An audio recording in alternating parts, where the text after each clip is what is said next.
עכשיו הכנו קפה והשעון יורד. הרעש, תקרב. יש רעש. אפשר לשמוע. במקום שהשעון יעלה אחרי שמכינים קפה, הנה הקפה שהכנו.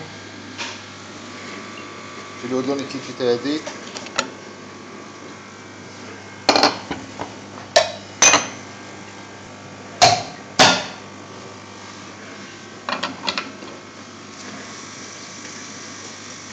השעון ממשיך לרדת.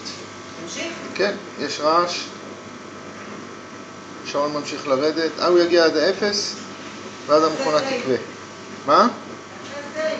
כן.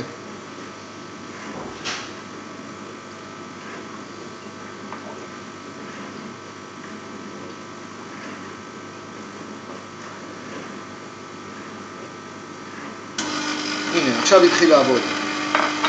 לפעמים זה יורד עד האפס ולא מתחיל לעבוד. עכשיו הוא מכניס מים, יחמם מחדש, אבל להכין כוס קפה נוסף אני לא יכול, כי אין קיטור, אין כלום. אין קיטור, אין כלום.